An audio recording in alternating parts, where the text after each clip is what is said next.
Welcome to our channel Chandra's kitchen. నేను ఈరోజు మీకు బెండకాయ పులుసు చేసి చూపిస్తానండి. చూడండి, బెండకాయలు చాలా ఫ్రెష్గా ఉన్నాయండి, ఇప్పుడే కట్ చేసినవి తోటలోంచి. చూసారా, పీసెస్ ఇలా సైజ్ కట్ చేసుకోవాలండి. అంటే మరీ చిన్నవి కాదు, మరీ పెద్దవి కాదండి. ఇలా కట్ చేసుకుంటే బాగుంటుంది. ఇప్పుడు మనం కర్రీ స్టార్ట్ చేద్దాం. చూడండి, నేను బాండి పెట్టుకున్నానండి. ఆయిల్ వేసుకుని కూడా హీట్ ఎక్కిపోయింది. దీనిలో ఇప్పుడు మనం ఫస్ట్ పోపు గింజలు వేసేసుకున్నాం. ఇవి కొంచెం చిట్టుపట్టు ఆడుతుండగా onions, green chilli already cut చేసి పెట్టుకున్నానండి, అవి వేసుకున్నాం. వేసుకున్నాయండి. ఇప్పుడు ఆనియన్స్ వేసేసుకున్నాం.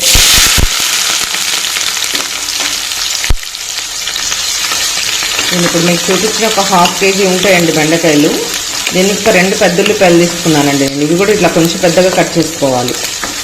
అంటే మరీ పెద్దగా కాదు, మరీ చిన్నగా సన్నగా చాప్ చేసినట్టు కాదండి. కొంచెం వేగనిద్దాం. చూడండి, నేను ఆల్రెడీ మెంతి పౌడర్ వేసుకున్నానండి, ఒక చిటికెడు. నేను నెక్స్ట్ పసుపు వేసుకుందాం. రెండు కూడా మిక్స్ చేద్దాం. జీరా పౌడరు, మెంతి పౌడర్ అనేది ఇట్స్ కామన్ అండి. నేను చెప్పాను ప్రతిసారి అన్ని కర్రీస్లో వేస్తాను నేను. మీరు కూడా వేసుకొని ట్రై చేయండి, ఒకసారి చేస్తేనే కదా మనకు తెలుస్తుంది. అన్నీ ప్రతిసారి చెప్తూనే ఉన్నాను, ఎందుకంటే బాగుంటుందండి. డైజెషన్ కానీ హెల్త్కి టేస్ట్ రెండు బాగుంటాయి కాబట్టి తప్పకుండా చేయండి. కొంచెం వేగిన తర్వాత అప్పుడు మనము బెండకాయ ముక్కలు యాడ్ చేసుకున్నాము. చూడండి, నేను బెండకాయలు కూడా యాడ్ చేసేసుకున్నానండి. ఇప్పుడు వీటిని మొత్తం మిక్స్ చేసుకున్నాం. చూడండి, ఎంత కలర్ఫుల్గా అనిపిస్తుంది, ఫ్రెష్గా అండి. సో దీనికి మీద మూత పెట్టొద్దండి. ఇప్పుడు మనము ఒక 2 మినిట్స్ మూత పెట్టకుండా వదిలేద్దాం. ఎందుకంటే మూత పెట్టామంటే ఫ్రెష్వి కదా, ఎక్కువ జిగురు వచ్చేస్తుంది. దీన్ని కూడా మంచిగా వేగనివ్వాలండి. వేగినప్పుడే పులుసు టేస్ట్ ఉంటుంది. దీన్ని మొత్తం మిక్స్ చేసేసానండి. ఒక 2 మినిట్స్ ఇలా ఫ్రై అవనిద్దాం అండి. వేగిపోతుంది, ఇంకా కొంచెం వేగాలండి. చూసారు ఎంత జిగురు వచ్చేస్తుందనండి. మనం మూత పెట్టుకున్నాం అనుకోండి, ఇంకా చాలా వచ్చేస్తుంది వాటర్ అంతా. సో ఇది కూడా మొత్తం పోవాలండి. దీనిలో ఒక చిన్న టిప్ ఉంది, ఇంకొకటి యాడ్ చేసుకున్నాం మనం ఇంగ్రీడియంట్. టేస్ట్ సూపర్ అండి. అండ్ ఈ జిగురు కూడా మొత్తం పోతుంది. చూడండి, ఇవి కొంచెం మగ్గిపోయాయండి. ఇప్పుడు దీనిలో చెప్పాను కదా సీక్రెట్ ఇంగ్రీడియంట్, ఒక్కటి బాగా పండిన టమాటో వేసుకుంటే సరిపోతుందండి, ఒకటే. దీన్ని ఆ పులుపుకి మొత్తం జిగురు మొత్తం పోయి మనకి చాలా బాగుంటుంది. టేస్ట్ కూడా సూపర్ అండి. మీరు కూడా ట్రై చేయండి. దీన్ని మిక్స్ చేసుకొని ఇది కూడా కలిపి మగ్గనిద్దాం. ఇప్పుడు చూడండి, మగ్గిపోయిందండి.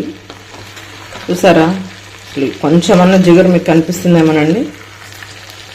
ఇన్ కేసు ఒకవేళ మీ దగ్గర టమాటో లేదనుకోండి, అవైలబిలిటీ, లెమన్ అయినా స్క్వీజ్ చేసుకోవచ్చండి. ఇంకొక 2 మినిట్స్ మగ్గిన తర్వాత అప్పుడు మనం రెడ్ చిల్లీ పౌడర్ యాడ్ చేసుకుందాం. చూసారండి, కంప్లీట్గా ఫ్రై అయిపోయిందండి. ఇప్పుడు మనము రెడ్ చిల్లీ పౌడర్ వేసుకున్నామండి. స్పైసీనెస్ తగ్గట్టుగానే వేసుకోవాలి. దీన్ని కూడా మిక్స్ చేసేసుకొని కొంచెం ఫ్రై అవనిద్దాం. ఇది కూడా మగ్గిపోయిందండి. ఇప్పుడు దీనిలో మనము చింతపండు గుజ్జు వేసుకున్నాము. నేను ఒక 1 టేబుల్ స్పూన్ వేసుకుంటున్నానండి. మీరు కూడా పులుపుకు తగినట్టుగా వేసుకోవచ్చు. ఏంటంటే చింతపండు ఆల్రెడీ గుజ్జు కాబట్టి పులుపు ఎక్కువనే ఉంటుందండి.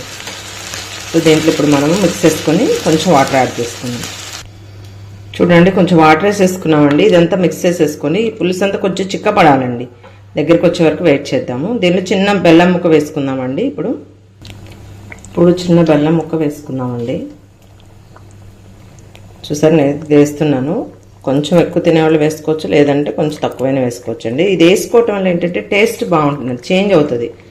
ఎవరైనా అలా వేయని వాళ్ళు ఎవరైనా ఉంటే ఒకసారి ట్రై చేయండి, టేస్ట్ చాలా బాగుంటుందండి. ఇది కొంచెం పులుసు అంతా చిక్కబడే వరకు వెయిట్ చేద్దామండి, ఒక 2 మినిట్స్. Stove off చేసేసుకున్నానండి. కలర్ఫుల్గా ఎంత బాగుందో చూసారా పులుసు కర్రీ. మీరు కూడా ఇలానే ట్రై చేయండి. ఇప్పుడు దీన్ని వేడివేడి అన్నంలో పెట్టుకుంటే చాలా బాగుంటుందండి. అది కూడా చూపిస్తాను మీకు. నేను ప్లేట్లోకి ఆల్రెడీ రైస్ సర్వ్ చేసుకున్నానండి. ఇప్పుడు దీనిలోకి వేడివేడి బెండకాయ పులుసు. చూసారు ఎంత ఎమ్మీగా ఉందో. మీరు కూడా ఇలానే ట్రై చేయండి, చాలా బాగుంటుందండి టేస్ట్.